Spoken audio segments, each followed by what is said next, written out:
你也太没出息了！他那样骗你，你还记挂他有没有咳嗽？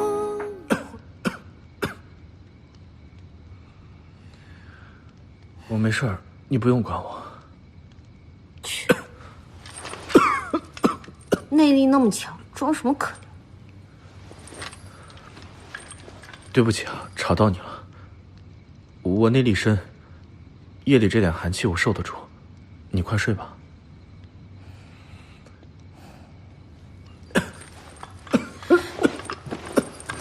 让你锁着睡，又没让你坐着睡，你不是有铺盖的吗？哦。你别动了。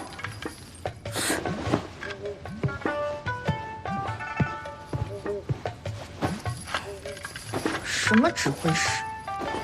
除了会点功夫，会骗人，你还会什么？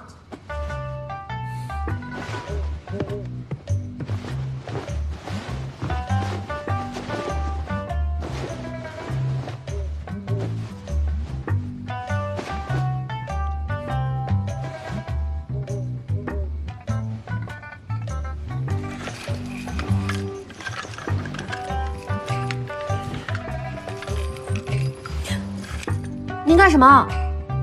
我怕你冷。睡你的吧，再吵我饶不了你。公子，公子！哎呀，还轮着来，存心的是吧？公子，夫人忽然身体不适，丞相让我叫你回去看看。西域，你刚问完华丞相文后夜访的事，他现在又以你娘为借口让你回去，恐怕有危险。你害我，二叔都不会害我。公子，我娘到底怎么了？白天还好好的，夜里忽然上吐下泻的。快走！啊！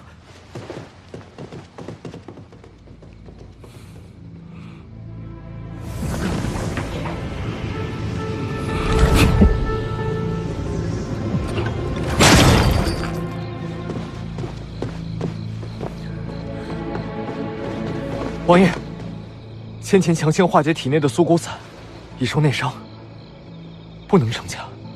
华小姐有属下一路保护。华承浩这个人不简单，如果他对西域下手，恐怕有雷霆手段。我亲自去一趟才放心。王爷，王爷！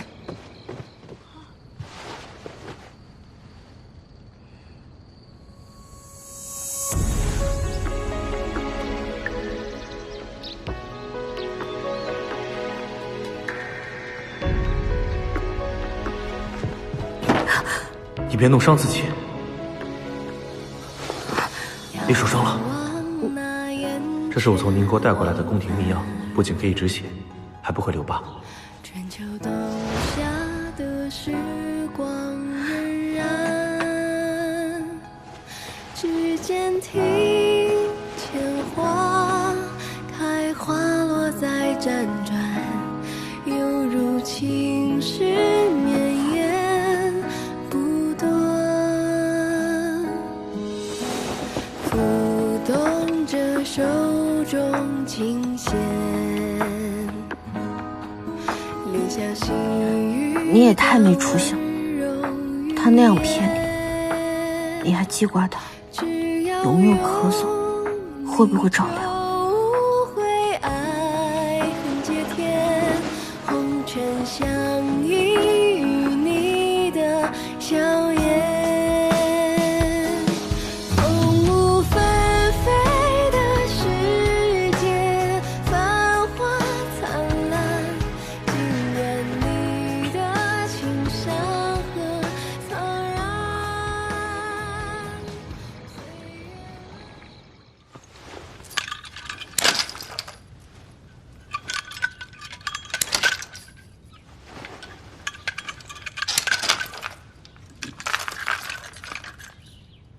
你说要消弭两国战祸，我才暂且留你。以后如果有外人，可以跟从前一样；如果没有外人，离我远一点。